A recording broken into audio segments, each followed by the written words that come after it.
And so at this time, you were here for Philonise Floyd first, the brother of George Floyd.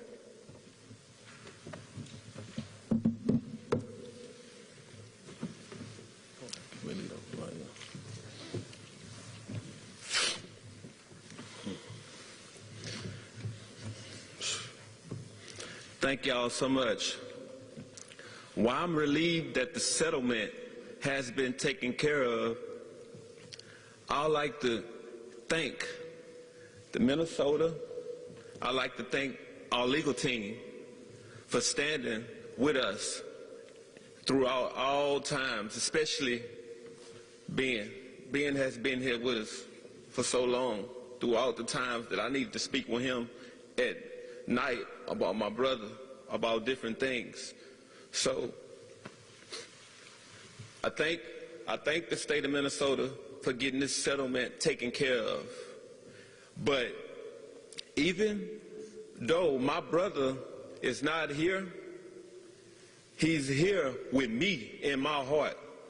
Because if I could get him back, I will give all of this back. Him, I know that he's with us and he's standing up right now knowing that we have the opportunity to be able to fund low-income African-American communities. And that's big in our heart as my family stand here because we are a product of our environments. We come from low income. We come from the CUNY homes. We are a big family. I'm going to miss my brother. The world, he has made a movement, and everybody is standing with us in solidarity. And I want to be able to thank all the supporters, all the protesters for standing, especially during a pandemic where you didn't have to. Yes. You put your lives on the line. Yes. There's nothing I can do to be able to repay you for that because you showed who you are and who you were at that time. So one thing that the world needs to know, America, we need to heal.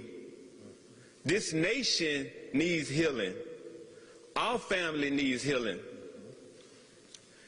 There have been times where I had to go and see my brother because he had tears pouring out his eyes thinking about our brother.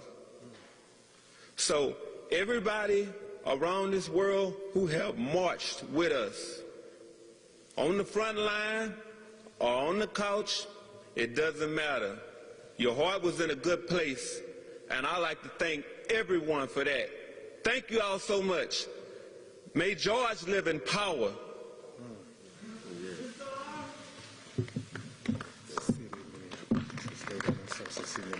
City of Minneapolis.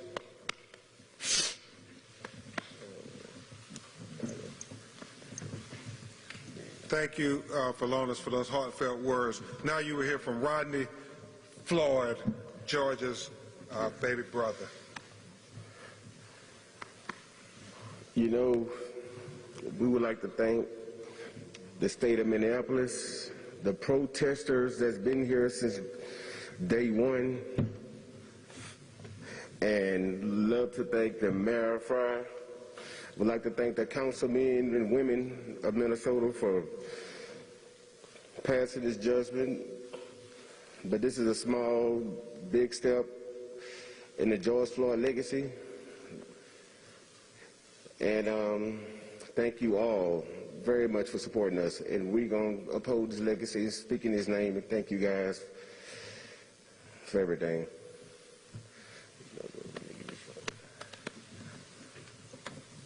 Thank you, Rodney. And this next young man is a nephew of George, but as you all have learned by now, they are a traditional black family, and it takes a village. Brandon grew up in the household with George, and George was more like a father figure to him than an uncle. They talk constantly, and it's with an especially heavy heart that Brandon comes before you today, because they lost one of their childhood friends just a couple of days ago, but he still wanted to be here to be with his family in Minneapolis. Brandon Williams. Thank you, Ben. First off, starting, I want to thank the city of Minneapolis, its leadership. Special thank you to the mayor, all of our attorneys for all of the fighting and the hard work that you guys put in, and also to Ben, who's always a phone call away, no matter if it's late at night or early in the morning. He's always there, and I appreciate it. I know he's a busy man, and he takes the time out to be there, so we appreciate you, man. Yes, sir.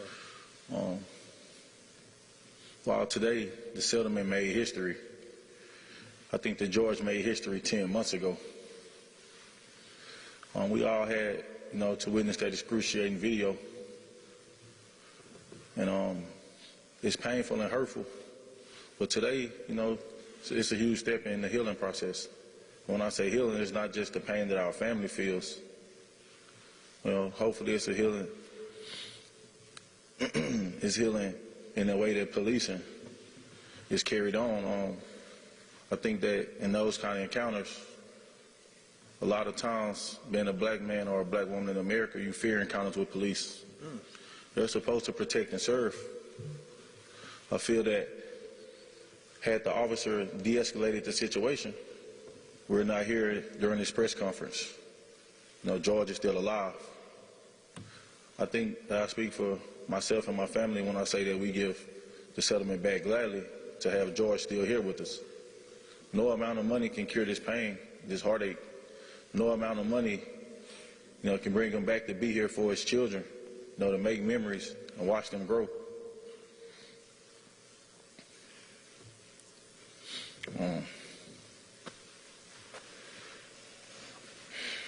Excuse me, I'm sorry. Take your time. Every time I come here, I get a heavy heart. A lot of emotions start to pour.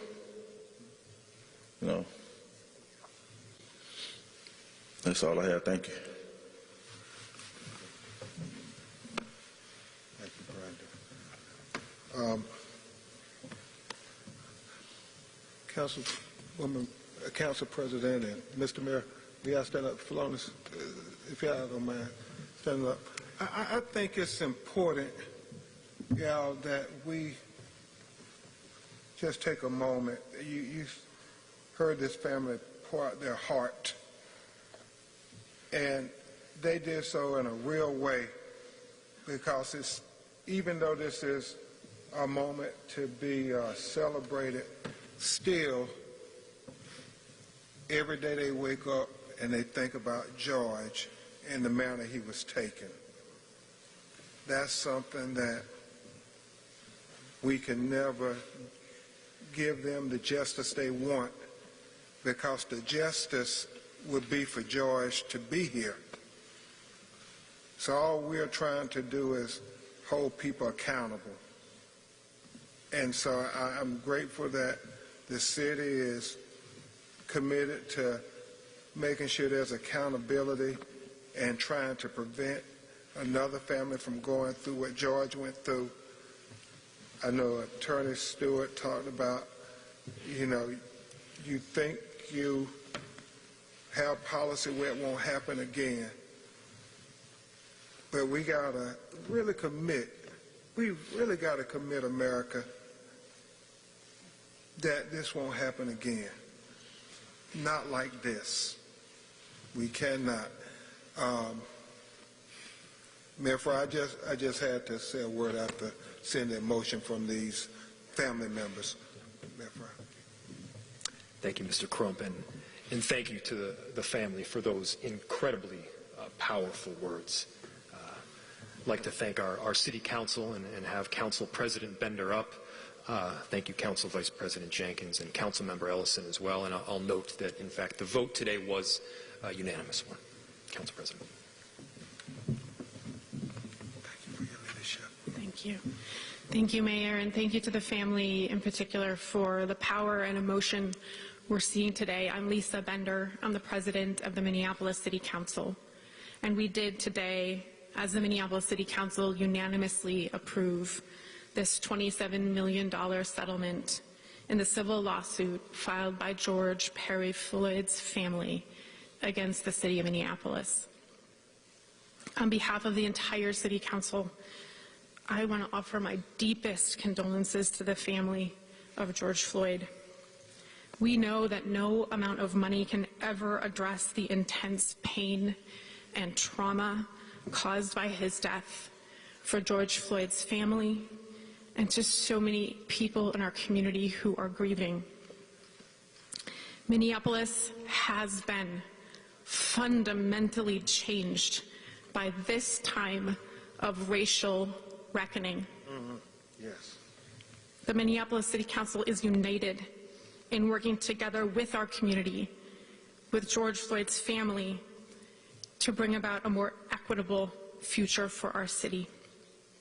You know, I just want to say, Mr. Crump, my girls are about the same age as your daughter, a little bit older than Gianna. I wasn't planning to say this today, but hear your motion. We talk about Mr. Floyd all the time in our house, Mr. George, we say. And we talk about what happened. And we talk about our responsibility to step up in our family. And you know what? I just want you to know how deeply we're with you. We are with you to go to the Senate to fight for change. We are with you to support our mayor-in-chief in implementing reform. We are with you to reshape safety in Minneapolis. We are with you to have the deep conversations in every single household in this city that is needed so that those little girls have a different future together. So I just want to again thank the family so much for their leadership and their generosity in supporting the community of Minneapolis, in supporting and investing in 38th and Chicago. I want to introduce my colleague, our incredible Council Vice President Andrea Jenkins, who represents the 8th Ward. And as I do, I also just want to acknowledge the leadership of Councilmember Jeremiah Ellison, who was part of our mediation team and whose leadership was crucial in this and so much more of the challenges that are facing our city. Council Vice President. Thank you.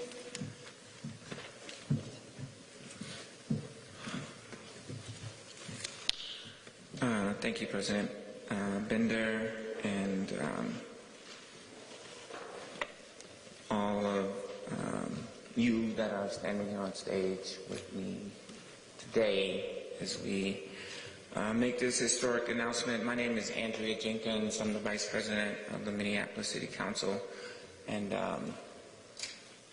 I can't start my comments without just offering my deep condolences to all the family members that are here on stage with us, all the members of the Floyd family that you mentioned, being that aren't able to be here with us in this room, but are absolutely here with us in spirit. Yes.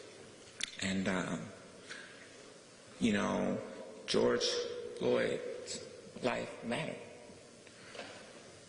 And we are here today to honor his life and his legacy. The killing of George Floyd in police custody last Memorial Day has forever transformed the city of Minneapolis. A city that is reeling from pain and so much loss. And as you've heard from our speakers today, it has transformed a family, forever changed by the traumatic and sudden loss of a brother, a father, a son.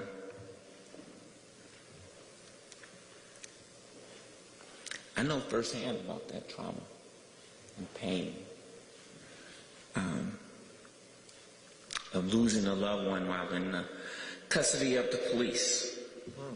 My first cousin that my mother raised as her son, my little brother.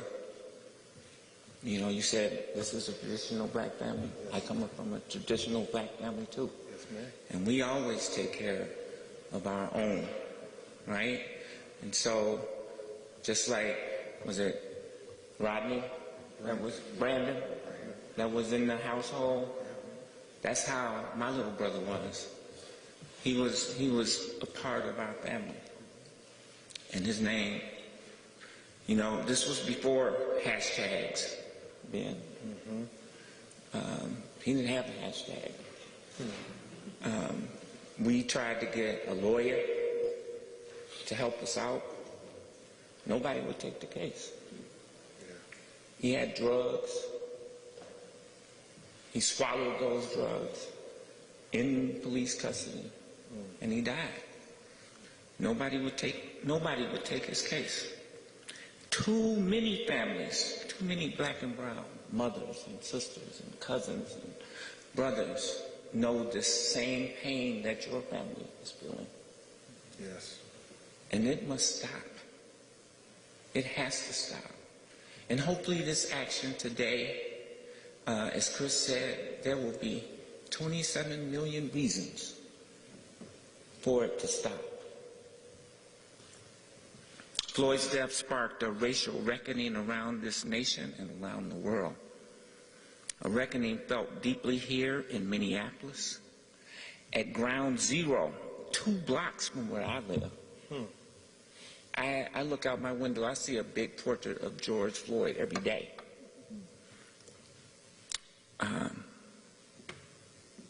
This intersection has prompted the city to reimagine how public safety, how community safety, how all of safety that is keeps everybody in our community safe, not just some people in our communities. Yes. Out of transformational pain must come transformational change. This is required of Minneapolis, and we are committed to lead the way, because Black Lives Matters in this city. Not just George Floyd's life, but all Black life. I want to just really take a moment to acknowledge the enormous generosity of the family to commit resources to help out the Black businesses in that community around 38th and Chicago, and on behalf of those community members that I represent, I say thank you. Thank you so much. As this trial progresses, I do want to call for peace. I want to echo what Attorney Ben Crump said, that, you know, George Floyd called for peace when Mike Brown was killed. I want to ask for calm in our streets, regardless of the outcome of that trial. The city, the council, the mayor, the department heads, everybody at the city of Minneapolis is committed to bringing justice in more ways than just through our criminal justice system. Yes. We know that we cannot control the actions of the past, but what we do have control of is actions in the future. In the days and weeks ahead, we will move forward together to begin a healing process. Transformational healing. And today is where that healing begins. And I just want to thank the Floyd family for their courage, their commitment, their perseverance and fortitude, for showing us the way and leading us towards justice. Thank you. Thank you so much. Thank you. God bless you.